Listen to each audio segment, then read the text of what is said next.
নমস্কার। ঘড়ির কাঁটায় রাত 11টা এবং সারাদিন বিভিন্ন জায়গায় ঘুরে, চাকরি প্রার্থীদের সাথে ঘুরে, রাজভবন থেকে রাজপথ ঘোরার পরে এই মুহূর্তে আমি যেখানে রয়েছি সেই জায়গাটা বহু বাঙালির জন্য খুব পবিত্র স্থান এবং বহু বাঙালির জন্য বিস্তৃত এক অঞ্চল, এবং তার পাশাপাশি বহু বাঙালির জন্য আসলে এনার জন্যই নাকি শ্যামাপ্রসাদ মুখার্জির বাড়িতে রয়েছে আমি, এনার জন্যই নাকি একটা গোটা বাংলা ভাগ হয়ে গেছিল। অনেক বিতর্ক এই মানুষটাকে নিয়ে।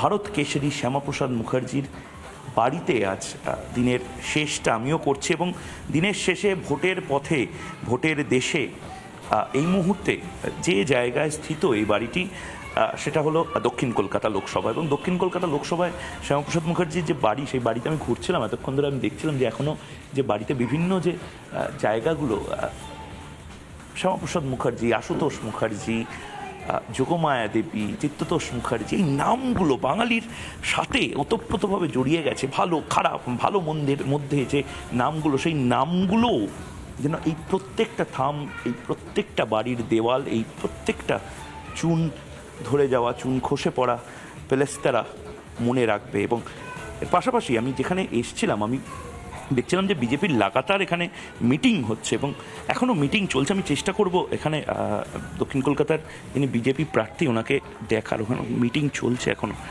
একবার আমি অনুরোধ করব, একটু ইন্টারাপ্ট করছি, যদি একটু আসেন, আমরা লাইভে আছি এখনও।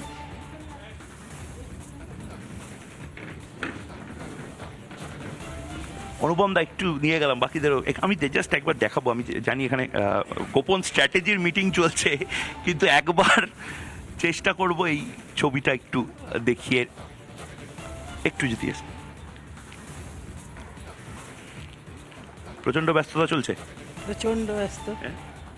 এই জায়গায় কি বাজিগারের লড়াই হবে? অনুপম দা কি বলছে? দেবশ্রী কি মানে একদম মাঠে ময়দানে আছেন না বাড়িতে চলে গেছে? সেদিন নাম যেদিন ডিক্লেয়ার হয়েছে সেদিন থেকে তৃণমূল চোখে সর্ষে ফুল দেখছে।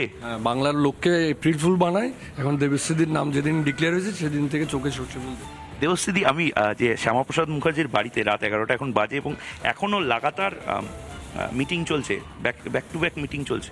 এত মিটিং করে লাভ কি? মানে অনেক একটা পক্ষ তো বলছে মমতা বন্দ্যোপাধ্যায়ের এলাকা, অভিষেক বন্দ্যোপাধ্যায়ের এলাকা, মদন মিত্রর বাড়ি পাশে, গোটা তৃণমূল কংগ্রেসের জন্মলগ্ন থেকে যে নেতারা সব এখানে, এবং আপনারাই কটাক্ষ করেন দক্ষিণ কলকাতার সব নেতারাই গোটা বাংলার ক্যাবিনেট চালাচ্ছে। এখানে লড়তে পারবেন? মানে ইন্ডিয়ার বিরাট কোহলি, সৌরভ গাঙ্গুলি, মোহাম্মদ শামি, ধোনি সব একদিকে, আর আপনি ভবানীপুর স্পোর্টিংয়ের আরেক দিকে। এই কটাক্ষ সোশ্যাল মিডিয়াতে যদি কেউ করে, তাহলে বলবো দেখতে থাকুন, খেলা হবে। খেলা হবে দেবশ্রী বলছেন। আমি শ্যামাপ্রসাদ মুখার্জির বাড়িতে আমি বলছিলাম, আমি আপনারা যখন মিটিং করছিলেন আমি এসছিলাম, তখন আমি দেখছিলাম এই জায়গাটা। এই জায়গাতে কোথাও গিয়ে মনে হচ্ছে না যে শ্যামাপ্রসাদ মুখার্জির যে লড়াই, রামের মন্দির প্রতিষ্ঠার যে লড়াই, এত মানুষ দুর্নীতিতে বিধ্বস্ত, ক্ষতবিক্ষত, তাদের লড়াই আপনারা পৌঁছে দিতে পারবেন না? আবার মমতা বন্দ্যোপাধ্যায় বলবেন মালারাই জিতবে। দেখুন, উনি তো বলতেই থাকবেন জিতবে। আমি বলবো এবার এটি আর হচ্ছে না, হবে না, এবার আর হচ্ছে না। তার কারণ এবারকার লড়াইটা নরেন্দ্র মোদীর আগামী 2047-এর বিকশিত ভারতের লক্ষ্য নিয়ে দুর্নীতিমুক্ত ভারতবর্ষ তৈরি করা, যেটা স্বাধীনতার 75 বৎসর বা অমৃত মহোৎসব দিয়ে শুরু হয়েছে। অমৃতকাল মোদিজির লক্ষ্য সেই সময়ে গোটা ভারতবর্ষে প্রথমে দুর্নীতিমুক্ত করা। একটা রাষ্ট্রকে যদি শ্রেষ্ঠ রাষ্ট্র বানাতে হয়, তাহলে প্রথম থেকে এই দুর্নীতির শিকড়গুলোকে উপড়াতে হয়। মোদিজি এটা লাগাতার বলছেন, সংসদে দাঁড়িয়ে বুক ঠুকে বলেছেন, যত যে পাশ থেকে যত রকম তার উপরে আক্রমণ হোক, যত রকম অস্ত্র শানানো হোক, নরেন্দ্র মোদী ওর থেকে সরবে না। আর আমরা নরেন্দ্র মোদীর সেনা, আমরাও মনে করি যে এই বিষয়ে আমরা 1 ইঞ্চি জমি ছাড়ছি না। আমাদের লক্ষ্য বিশ্বের সর্বশ্রেষ্ঠ ভারতবর্ষকে বানানো, এবং সেই লক্ষ্য নিয়ে এগোচ্ছে দেশ। সেই লক্ষ্যে আমরা কাজ করছি। আর এখানে এবারের লড়াইটা দেবশ্রী চৌধুরীর লড়াই না, দেবশ্রী চৌধুরীর সঙ্গে কারুর লড়াই চলছে না। আমরা দেখুন কথা বলতে বলতে ভবানীপুরের একদম এটাকে একদম হৃৎপিণ্ড, ভবানীপুরের হৃৎপিণ্ড। ভয় লাগছে, একদিকে মমতা বন্দ্যোপাধ্যায়ের বাড়ি, একদিকে অভিষেক বন্দ্যোপাধ্যায়ের বাড়ি, কিছুটা দূরে তৃণমূলের দাপট নেতাদের বাড়ি।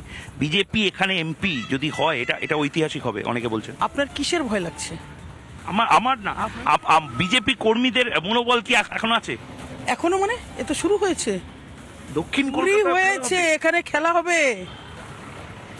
পশ্চিম বাংলার মানুষ, এ রাজ্যের মানুষ মমতা বন্দ্যোপাধ্যায় সম্পর্কে টোটাল ফেড আপ। যে মানুষটা 2006, 7, 8, 9, 10 হয়ে 11তে শুধু সততার বিষয়ে লড়াই করেছিলেন, সেই মানুষের এলাকায় নয়, আত্মীয় স্বজন নয়, তার ক্যাডার নয়, তার লিডার নয়, তার বাড়ির মধ্যে দুর্নীতি। মানুষ এটাকে মানতে পারছে না। সততার সাদা শাড়ি পরে এই দুর্নীতিটা লোকে মানতে পারছে না। যে মমতা বন্দ্যোপাধ্যায় সবচেয়ে মহিলা নির্যাতনের বিরুদ্ধে রুখে দাঁড়াতেন, রাত্রে 2টোর সময় মহাকরণে ছুটতেন ডেড বডি নিয়ে, রেপ্ট দেহ নিয়ে, সেই মমতা বন্দ্যোপাধ্যায় সন্দেশখালীকে পাত্তা দিচ্ছেন না। সেখানে গোডাউনে মেয়েদেরকে রেখে শাহজাহানদেরকে সন্তুষ্ট করার জন্য পাঠাচ্ছেন। এই মমতা বন্দ্যোপাধ্যায়কে লোকে চাইছে না। আর তাহলে এইখানে আপনাকে যদি চায়, আমার কোথাও গিয়ে মনে হচ্ছে আপনাকে চাওয়ার থেকেও বড় কথা হচ্ছে নরেন্দ্র মোদীকে যদি চান, কিন্তু নরেন্দ্র মোদীকে চাওয়ার জন্য এখানে একটা বড় সংখ্যক, কিছু মনে করবেন না, আমি ভোটারদেরকে হয়তো ভাগ করছি, কারণ রাজনীতিবিদরাও ভাগ করে। এখানে সংখ্যালঘু ভোট একটা বড় ফ্যাক্টর, এখানে অবাঙালি ভোট রয়েছে, এখানে বহু ভোটার রয়েছেন যারা ধর্মের দিক থেকে শিখ সম্প্রদায়। এত কমপ্লেক্স একটা স্ট্রাকচার, আবার পোর্টের দিকে যেতে গেলে একটা ধরনের ভোটার, বেহালাতে ভোটার, সব মিলে মিশে পার্থ চ্যাটার্জি, অভিষেক ব্যানার্জি, বিভিন্ন রকমের ভোটের ইকুয়েশন, ফিরহাদ হাকিম ঢুকে পড়ছেন, সবগুলোর বিরুদ্ধে আপনি একা নারী শক্তি লড়বে? এটা বিরুদ্ধ নয়। নরেন্দ্র মোদী গোটা ভারতবর্ষের প্রধানমন্ত্রী। নরেন্দ্র মোদী এই মুহূর্তে বিশ্ববরেণ্য নেতা। তার কাছে শিখও আলাদা নয়, তার কাছে অবাঙালি আপনি যাকে বলছেন, বিহারি, গুজরাটি, যাকেই বলুন, গোটা ভারতবর্ষ আর মোদীজিকে চান। আর এটা মিনি ভারতবর্ষ, সেই মিনি ভারতবর্ষের লোকও নরেন্দ্র মোদীর প্রতিনিধিকে এখানে চান।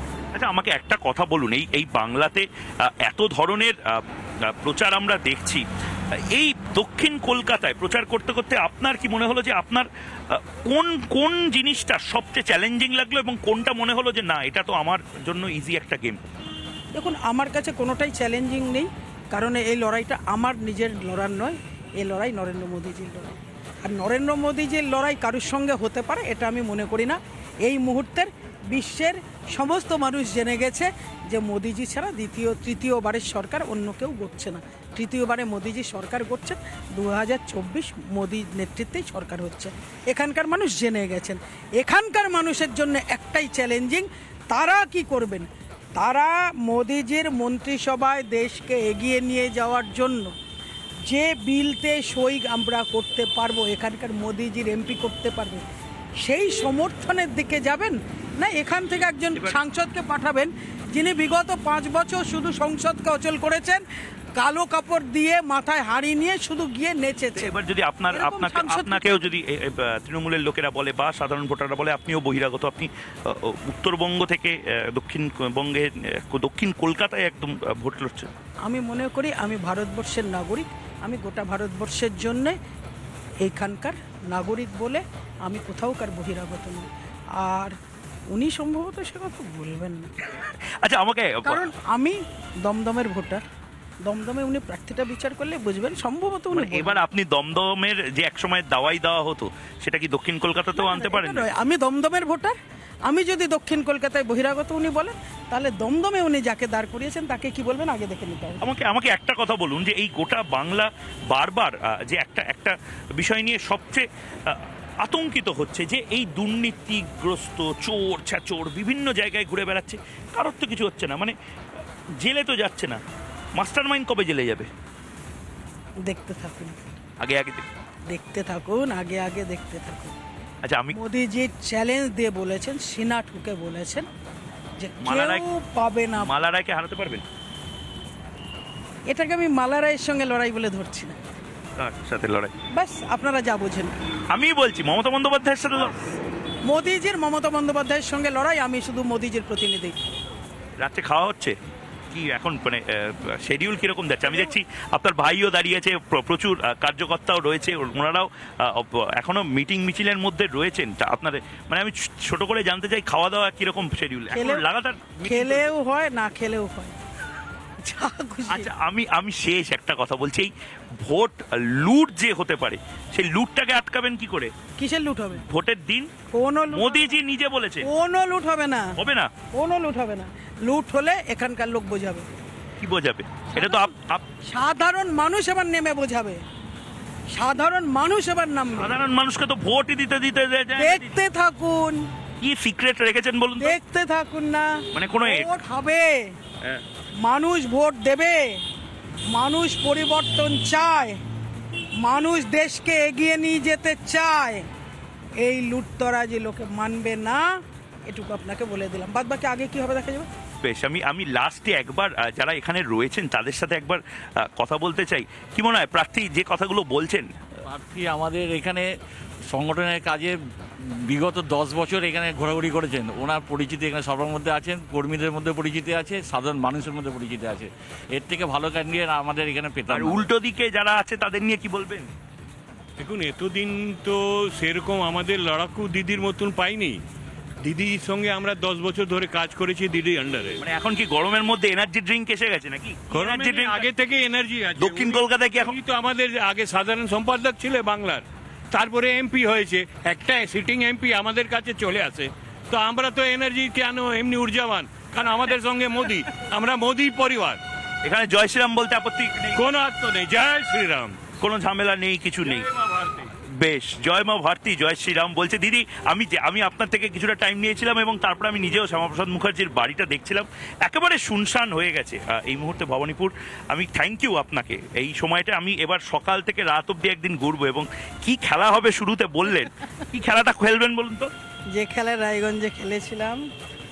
কি খেলা রায়গঞ্জে? মানে আপনি কি আবার হুমকির রাজনীতি আপনি দিচ্ছেন? রায়গঞ্জে খেলিনি না, হুমকির। আপনি একটু আগে কি বললেন?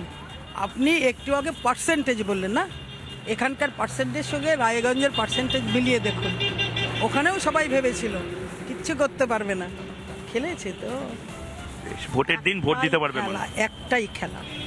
মানুষ কোনো রকম ছেদ কথা শুনতে চাইছে না, মানুষ শুধু উন্নয়নের কথা শুনতে চাইছে। আর সেই উন্নয়ন প্রত্যেকের বাড়িতে পৌঁছেছে।